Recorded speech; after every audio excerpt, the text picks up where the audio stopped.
وہ فضا میں بلند ہونے لگے اور سقف تک پہنچے تو مجھے یہ تعجب ہوا کہ یہ کیا ہو رہا ہے کہ ایک مرتبہ چھت کھلی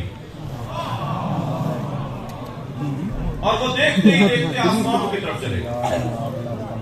پہلے تو میں نے یہ سوچا کہ شاید مجھے کوئی نیند کا غلط ہے، مگر جب میں نے خوب مکمل بیداری کو یقین کر لیا کہ میں بیدار ہوں اور دیکھ رہا ہوں تو مجھے نہ منظر نظر آیا کہ کچھ دیر کے بعد وہ ویسے ہی آسمان سے اترتے نظر آئے. تو میں نے اس بات کا یقین کرنے کے لیے کہ جو میں نے دیکھا ہے وہی ہے، میں نے قفل توڑا، کھولا اور میں ان کے پاس گیا اور میں نے کہا میں نے یہ منظر دیکھا ہے. تو مسکرا کے فرمایا ہاں فرشتوں سے ملنے گیا تھا.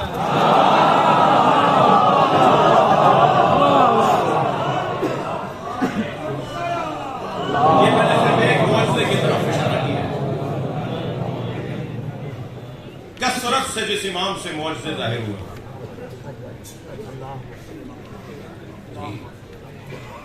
اور زندانوں میں معجزے ظاہر ہوئے. بھوکے شیروں کو چھوڑنے کا واقعہ تو آپ نے بہت سے ذاکروں سے سنا ہے. پہلے بھوکا رکھا گیا تاکہ جب انہیں چھوڑا جائے تو ان کے گمان میں وہ امام پر حملہ کریں اور ہم یہ کہیں گے کہ شیروں نے حملہ کر دیا، جن درندوں نے مار دیا، ہم نے تو کچھ نہیں کیا.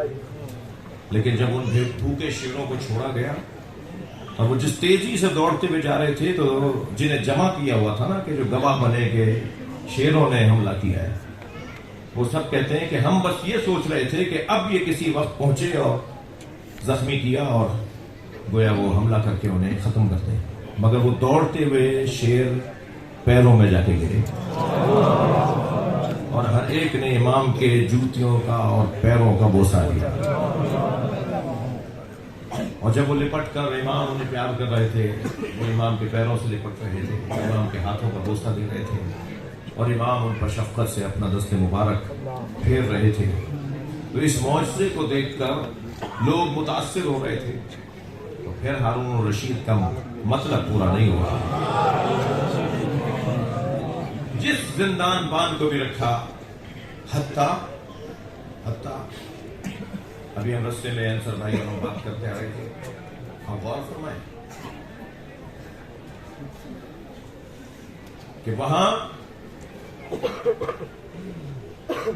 زلیخا اور یوسف علیہ السلام کا جو قصہ ہے اس میں حضرت یوسف کو اپنی جان اور آبرو اور احترام اور عزت اور احترام اور وقار بچا کر نکلنا پڑا، جانا پڑا، حجرہ چھوڑنا پڑا.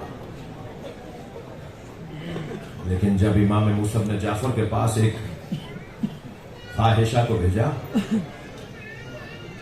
تو وہ جب دروازہ کھولا گیا تو وہ سجدے میں پڑی تھی اور جب اس سے کہا ہم نے تو تمہیں اتنے پیسے دیے، تمہیں اتنا بتایا سمجھایا کہ تمہیں جانا ہے تاکہ وہ تمہاری طرف رغبت کریں تو ہمیں بہت کچھ کہنے کا موقع ملے.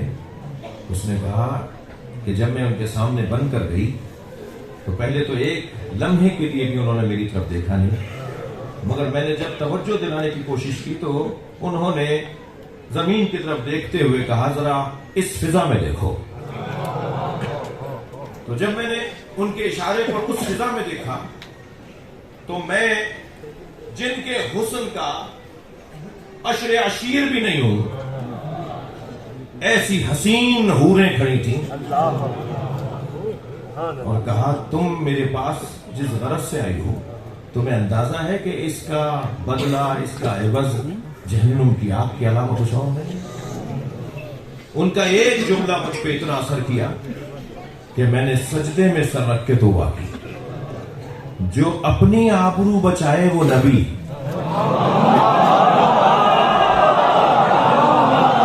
جو دوسروں کو جہنم سے نکالے وہ امام. صلوات پڑھے محمد و آل محمد.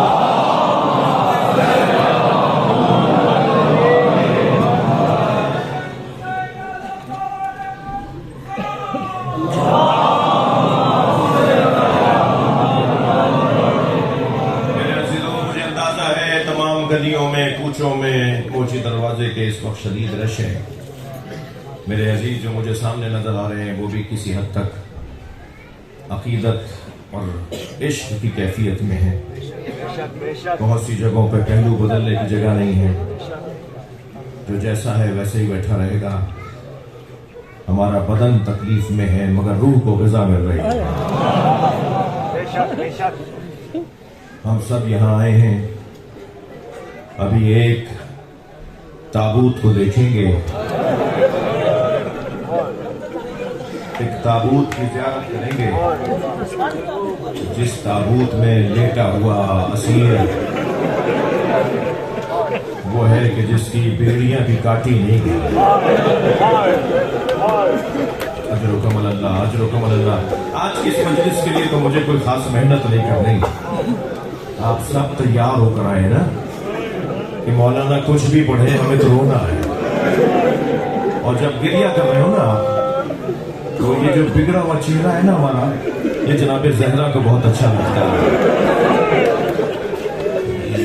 बात रुमाल रख लेते हैं, बात गर्दन झुका लेते हैं, बहरहाल ठीक है, मगर जब आप गिरिया कर रहे होते हैं और आवाज बुलंद आवाज से रो रहे होते हैं, तो मजलिस ऐसी जिसमें बुलंद आवाज से गिरिया हो रहा हो, ऐसी मजलिस के बाद इमाम जाफर सादिक नमाज पढ़ के दुआ करते हैं रोने वालों के लिए, या अल्लाह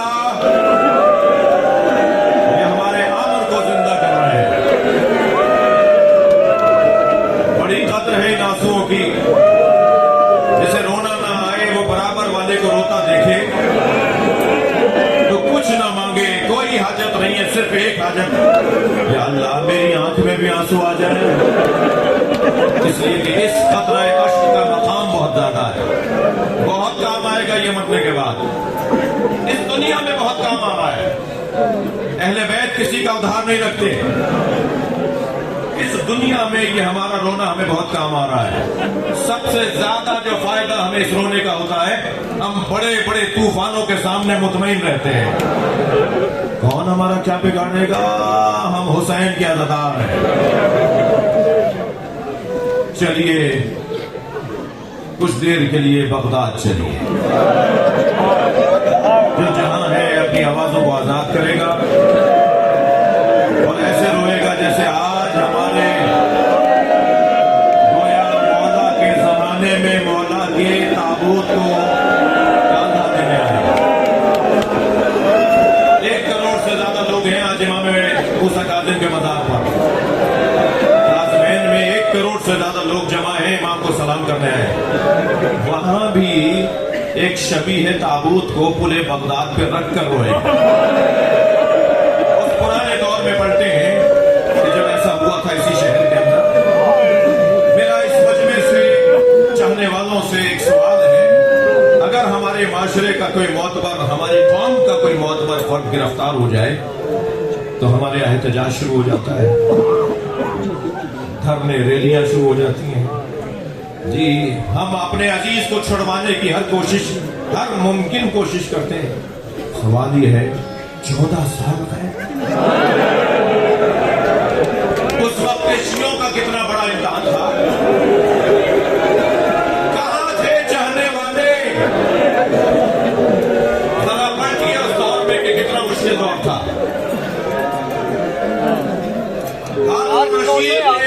महल में रात को रोजाना लहगो लाइब की महफिल सजती है, दर्द और रक्स का माहौल होता है, मुगनियां बुलाई जाती हैं, रक्कासाएं बुलाई जाती हैं। रोजाना का काम हो रहा था कि किसी ने आवाज देकर कहा कि आज हमने मदीने के शायर अबुल अता को बगदाद में देखा है। हारून ने कहा वो तो मदीने का रहने वाला है, बगदाद में तुमने किसी और को देखा होगा। उसने कहा मैं अच्छी तरह पहचानता हूं, अबुल अता है शायर जमान, अदीब दौरान, अबुल अता मदीने का रहने वाला। कहा ढूंढो, पद तलाश करो कि अबुल अता कहां है। एक मुसाफिर खाने में ठहरे हुए थे, कारिंदे पहुंचे कि आपको हाकिम ने बुलाया है। ये पहुंचे हाकिम के पास, कहा अबुल अता बसरे में, बगदाद में कैसे आए हो? कहा मैं जाती गरज से आया हूं। कहा जितने दिन रुकना है रोजाना दरबार में आओगे और एक गजल जरूर सुनाओगे। 3 दिन तक गजलें सुनता रहा, तीसरे दिन जब उसे वो कलाम सुनाओ जो तुमने बसरे में पढ़ा था, और तुम्हारे कलाम के बाद फिर महफिल खत्म हो गई थी कि इससे ऊंचा कलाम ही नहीं है, तो कहने लगे इसके बदले में दोगे क्या? मैं तुम्हें कलाम सुना रहा हूं 3 दिन से, आज वो कलाम सुनाऊं जो इससे ऊंचा कलाम नहीं है, इसके बदले में दोगे क्या? हारून रशीद कहता है कि जो मांगोगे दूंगा। कहा दोबारा पूछूं कि जो मांगूंगा दोगे? कहा जो तुम मांगोगे वो मैं दूंगा। गजल सुना दी, हारून उठ के जाने लगा, जाता जाता लौट कर आया। अबू लता कुछ मांगना चाह रहे थे। अबू लता ने बुझे हुए लहजे में कहा मेरे इमाम को आजाद कर दो।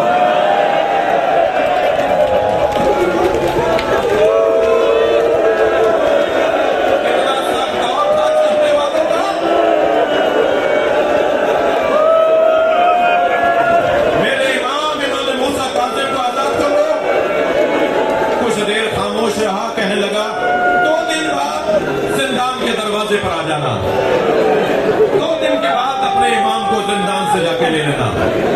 अबू लता, मैं रोने वालों से पूछ रहा हूं, अबू लता कितना खुश अपने मुसाफिर खाने अपनी ज़ौजा और बच्चों के पास गए होंगे। मैंने इतने अरसे से शायरी की, मैंने इतने कलाम लिखे, आज मुझे कीमत वसूल हो गई, मेरी वजह से मेरा इमाम आजाद हो रहा है। खुशी खुशी गए, अपनी ज़ौजा को जाके खुशखबरी सुनाई, बच्चों से लिपट के मुबारकबादें दी। 2 दिन के बाद सुबह से आकर बैठ गए। जिंदान का दरवाजा खुलता है, कोई असीर लाया जाता है, कोई असीर छोड़ा जाता है, और हर मर्तबा जिंदान का दरवाजा खुलता था तो ये दौड़ के करीब जाके खड़े हो जाते थे, जैसे ही बाहर आएंगे हाथों का भरोसा दूंगा, पैरों पे गिर के कहूंगा मौला बताइए पहले कहां चलेंगे? मदीने में आपकी बेटियां अपने बाबा का इंतजार कर रही है।